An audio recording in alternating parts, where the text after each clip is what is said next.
Ah, what a beautiful day to stay inside and be on YouTube all day. Oh look, a review of Doctor Strange in the Multiverse of Madness. I'm gonna make a video on that soon, so I might as well see what he thinks about it so I can take it into account. I'm sure it won't be terrible. 20 minutes later. Alrighty-o, time to end things Tanjiro style.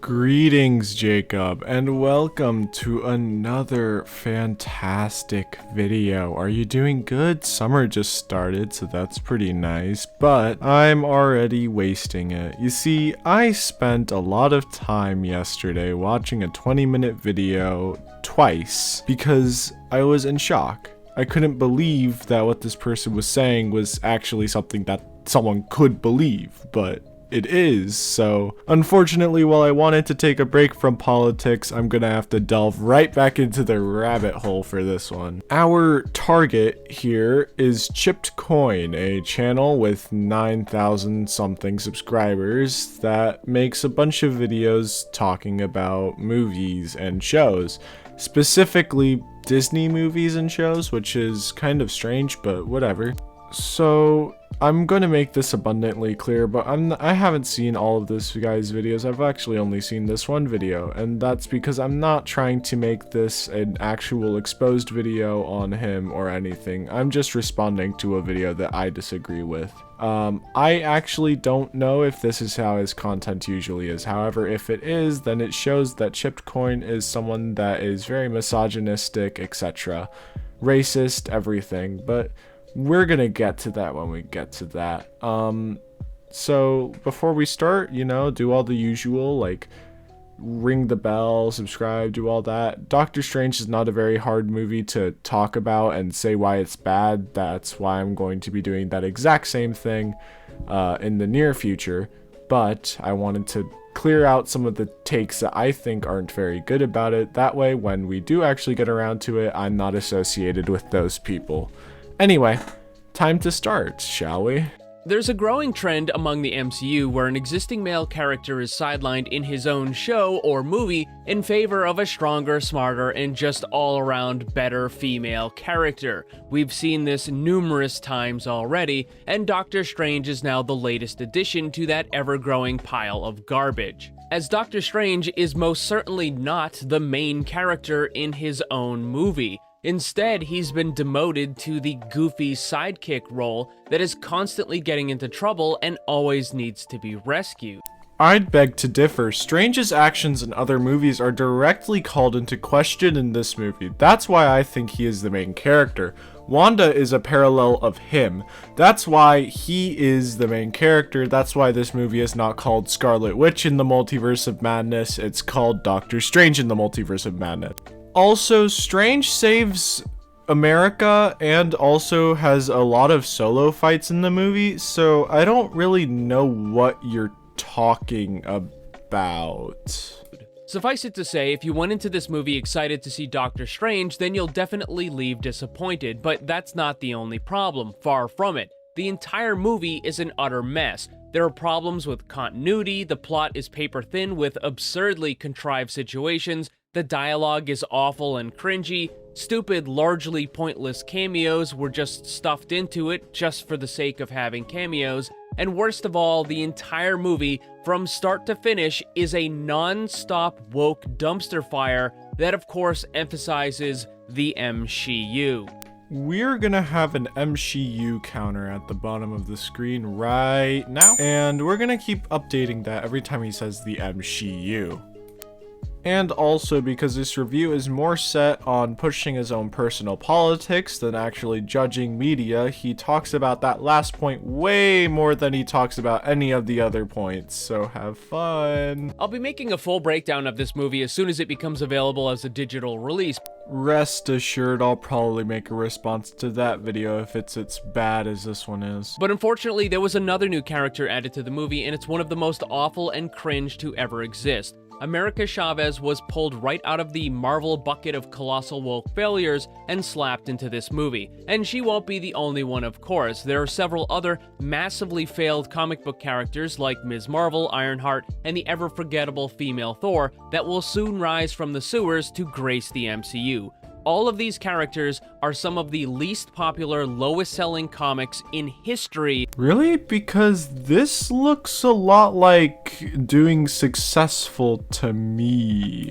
And yet Disney and Marvel is cramming them into their new properties in order to pander to the woke weirdos. But for now, we'll just stick to this movie and look at Chavez. And to give you a small idea of just how terrible and cringe this character truly is, here is an example of some of her dialogue. Nobody ever wanted to see that. There's a lot here. First off, you say that you're gonna stick to just this movie and then point out writing from the comics. So which is there? Are you gonna stay in this movie or are you gonna go to the comic? Also, when an iconic character like Mr. Freeze has said this in the comics, I don't think you can get really mad with what different writers do with an already established character. Lastly, of course you fucking watch Rick and Morty. Of fucking course you do. However, there are some really funny things surrounding this character and the release of the movie that I absolutely have to mention. You see, during the entire movie, Tampon Girl... Giving you all a big heads up, he says Tampon Girl a lot in this video, so we're gonna have another counter for every time he says Tampon Girl right now. Also, I'd just like to mention that it's kind of weird that he's calling her Tampon Girl when canonically she's a teenager, but I don't know, I guess it's just me. Girl is wearing the badge of the Alphabet Mafia, and that's because Disney wants to show... Did you really just put up a bunch of pride flags in the shape of a swastika and call it the Alphabet Mafia? This has made you lose all credibility. If it wasn't clear that you're pushing some stupid political agenda before, it's super clear now. How supportive they are. You accept my China because in China you can almost guarantee hundreds of millions of dollars on a movie, but China is extremely strict on what kind of content they will allow.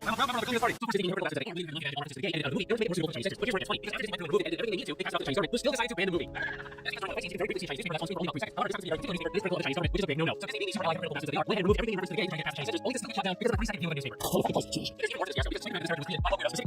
It still wasn't enough because when character revealed all those little weirdos started complaining that the actress' skin color wasn't dark enough. By the way, I don't like. That's because the weirdos will never be satisfied. No matter how many Disney tried to play both sides of this situation. They tried to pander to both the weirdos and the Chinese censors, and they lost on every account. But let's get to the plot of the movie. Finally! It starts with an alternate version of Doctor Strange and Tampon Girl being chased by a demon. It's trying to capture her so that it can steal her powers, and this version of Doctor Strange almost immediately betrays her and ends up dying a few seconds later while she escapes to the main MCU. Meanwhile, Doctor Strange from the primary MCU is attending Christine's wedding, which is hilariously artificial. When looking at the people sitting in the church, there is absolutely no question that there was a literal checklist with a quota being applied to all of the extra characters in this scene. There's a Muslim woman sitting next to an Asian man, who's sitting next to a black woman, who's sitting next to a Hispanic man, and you get the idea, on and on it goes.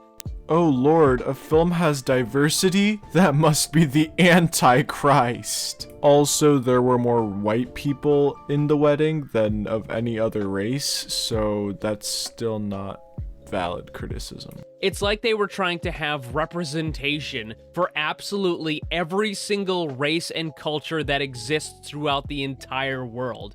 It is painfully, obviously phony and ridiculous. Everything woke turns to shit. Someone kill me. He used a Donald Trump clip. Of course he fucking used a Donald Trump clip. Oh my fucking god.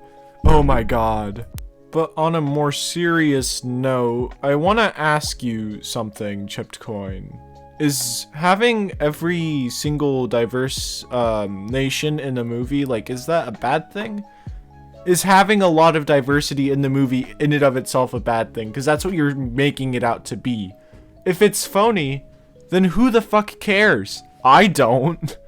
I mean, why did you care enough about the extras in the background of a fucking Marvel movie that you just decided to count how many diverse people there were? Like, what the fuck? Anyways, another demon attacks, and Doctor Strange and Wong are able to fight it off and meet with Tampon Girl. She gives them a brief rundown of the situation and how the demons are trying to steal her power, which is the ability to move through the multiverse.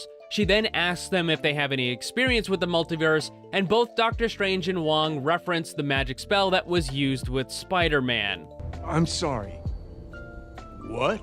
We're not even a few minutes into the movie, and the writers are already breaking their own continuity. This is entirely inconsistent with what has already been established. The magic spell cast by Doctor Strange at the end of the movie Spider-Man No Way Home made everyone forget not just Peter Parker, but all of the events that had occurred. This is why fake MJ and Ned had no memory of ever even being at the battle that happened at the Statue of Liberty. But you're just wrong. You're just wrong about that. The spell cast made everyone forget Peter Parker. Not Spider-Man, Peter Parker.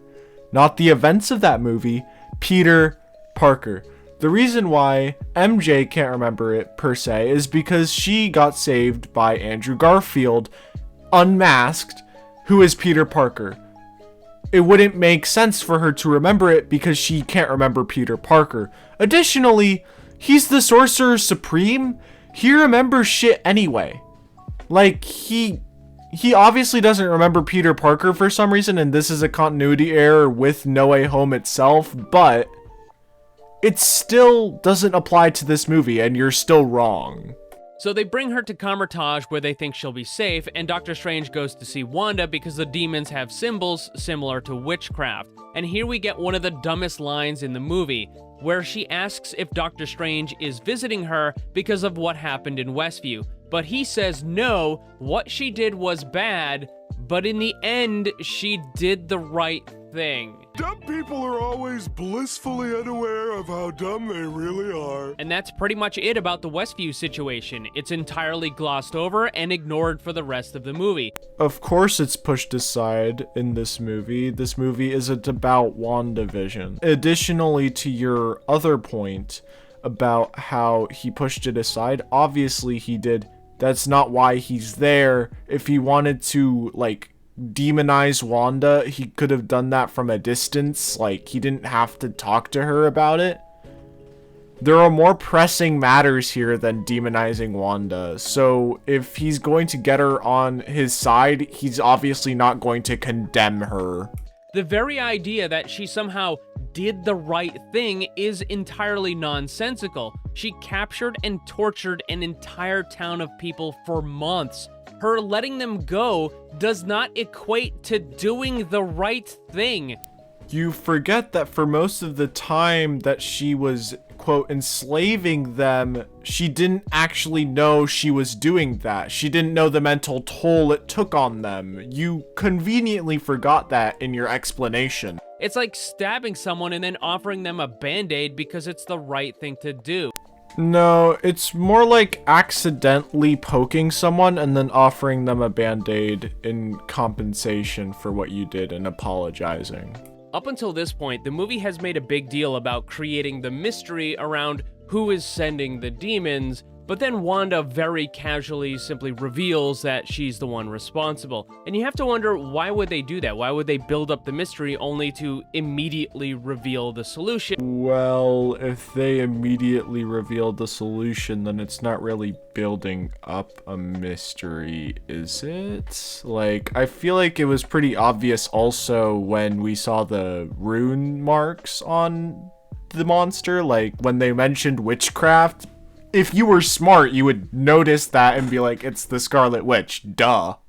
Also, having one scene where the characters question who might be doing this isn't building up a mystery. It's part of the story. Continuing, the reason why Wanda wants to steal the power from Tampon Girl is so that she can travel to another universe where she can then be with her children that actually exist in that universe. But oddly enough, Vision is not in this movie at all, and they almost never even bring him up. I think he's mentioned once or twice throughout the entire movie. That brings up another good question. At the end of the WandaVision series, Vision, the real Vision, was brought back to life. His body was reactivated, and he was able to get all of his memories back. So you're telling me from the end of that WandaVision series until now, Vision has never tried to contact Wanda, and Wanda has never tried to find him? The movie completely ignores this, and Wanda behaves as if she simply doesn't care about Vision anymore, which makes absolutely no sense. For some reason. Sorry, pal, gonna have to disagree with you again, because here's the thing. WandaVision is her getting over Vision. Her going after her children makes sense instead of Vision, because WandaVision was her actually getting over the loss of Vision. Now she just wants her boys because she's a mother and she lost them when she gave up her right to see Vision and them by saving Westview.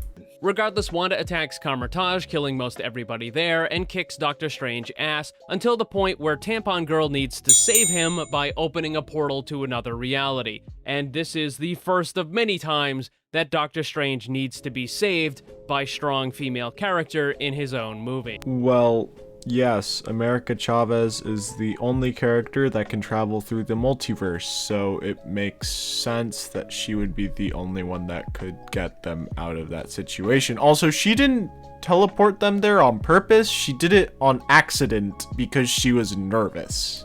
The two arrive in a new universe where we get one of the laziest pieces of plot development I have ever seen. The Earth of this particular reality has a significant technological advantage over the Prime MCU. As Doctor Strange and Tampon Girl are walking through the city, they come across a store that apparently sells your own memories. If a person steps on a device that's embedded into the sidewalk outside the store, and somehow it's able to instantly replay a memory from that person's past. But it doesn't just allow you to relive it, instead it projects the entire memory onto a gigantic video screen that everyone is capable of seeing, and right away you can probably figure out there's some pretty big problems with this system. There are going to be any number of inappropriate memories that would be on display for everyone to see. Rule number 1 of multiversal travel: you do not know anything, according to America Chavez. Here's the thing.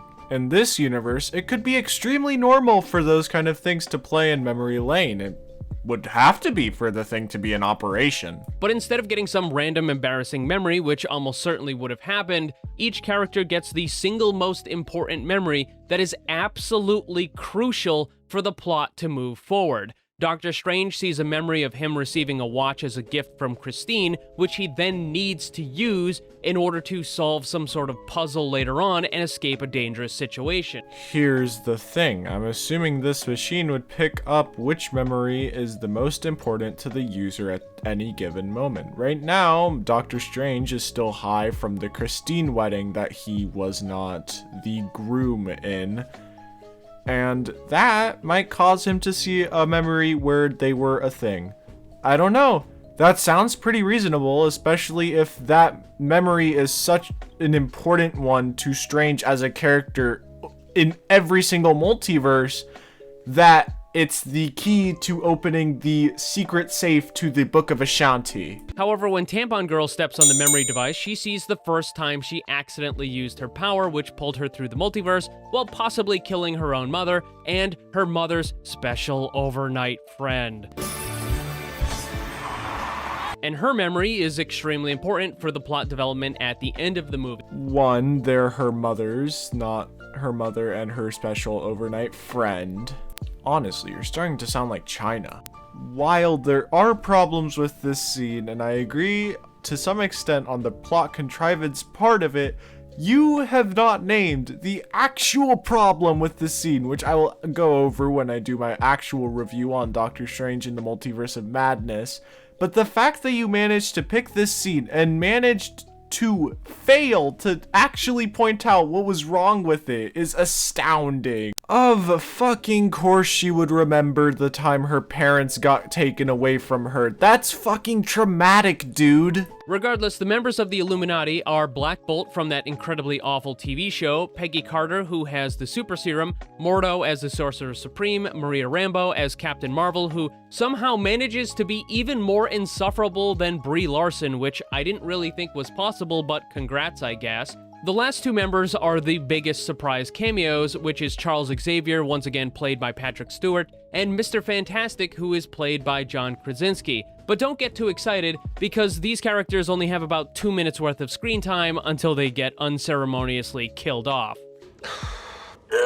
Wanda uses a spell to take over the body of the other alternate Wanda that exists within that universe, and then she tracks down Doctor Strange and Tampon Girl. She goes to the building and is confronted by 4 of the members of the Illuminati. Mordo and Professor X stay behind to talk to Doctor Strange, but the others go to fight Wanda, and I use the word fight loosely because both Mr. Fantastic and Black Bolt die instantly. Of course, this is because the MCU has become the MCU, and only Peggy and Captain Marvel are able to actually fight against Wanda because gotta cram in as many of those girl power scenes as possible. Obi, when it fits a woman.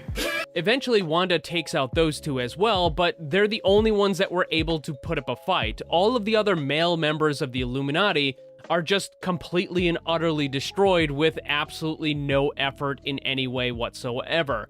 I kind of agree with this. I think that, however, the problem isn't because Peggy Carter is a woman. I think the problem is because if it was Captain America, he would have definitely died instantly. Super soldiers are not strong enough to deal with the Scarlet Witch. But what's worse is that this stupid scene once again breaks continuity and creates yet more problems moving forward. Because the way that she deals with Mr. Fantastic is she uses her powers to kind of unravel and stretch him out until he just kind of stops being alive, which doesn't make any sense because if you know anything about Mr. Fantastic from the comics, that is his power. It's the stretchy thing. You can stretch him an incredible amount, you can unravel the character, it's not going to kill him in any way. Again, it's the writers of this movie just not paying attention to the source material.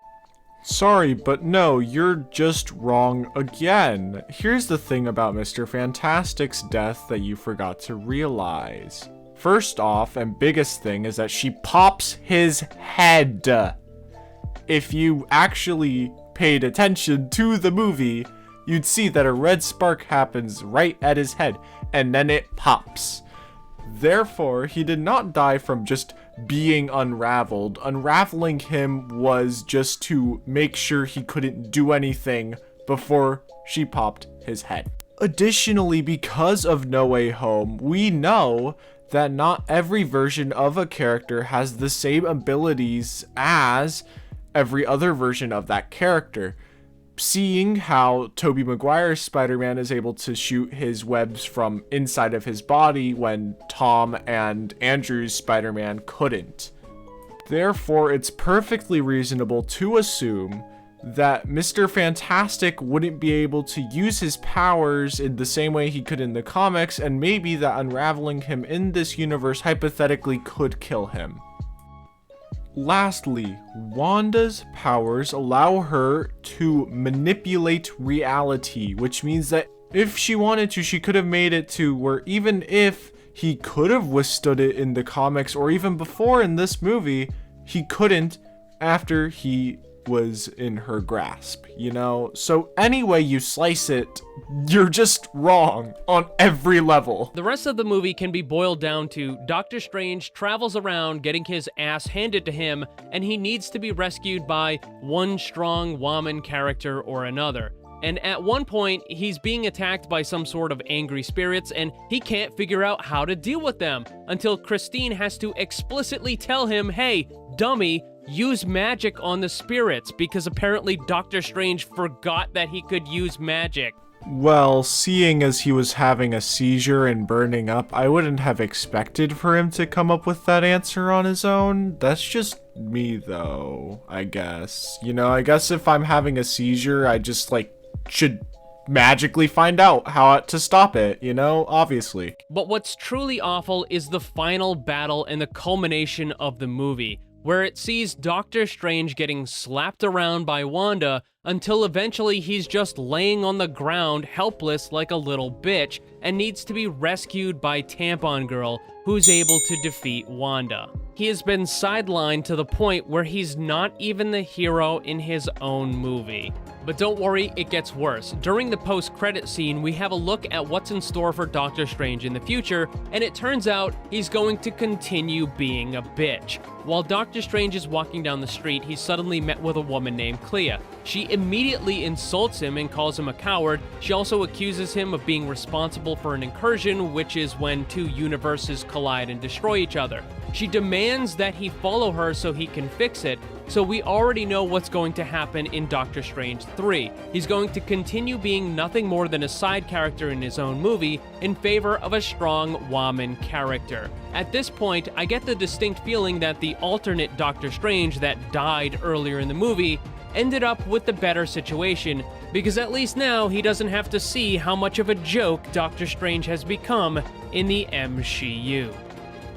We don't know if the next time that we see Doctor Strange it'll be in Doctor Strange 3, so actually we don't know if you're actually right about that at all. Regardless, we're finished with the video, finally. Jeez, that was a terrible video. It shows that some people, when talking about media, can't help themselves and just want to talk about their politics all the time. I hate that. I despise that. This movie should have never been roped in with politics, and the fact that someone would try to do that is kind of lame to me, because that's not what I would want to do when I'm watching a movie, but I guess that's just me. In this movie, I counted a total of 9 Tampon Girls and 3 MCUs, coming out to a total of 12 times that I wanted to kill myself. Anyways, Jacob, I think that's enough for today. I'll talk to you guys about Doctor Strange and the Multiverse of Madness again soon, but I just wanted to make sure I didn't get roped in with this person when I say that I don't like this movie, because honestly, that would be a fate worse than death. If you enjoyed this video, please consider giving it a thumbs up, subscribe, do all that good stuff, ring the bell, join my Discord server, link in the description below, and also check out my Letterbox'd. I made a review of Top Gun Maverick, because I'm not going to do that on my main channel. So if you want to read that, go ahead. I will see you guys next time. Peace.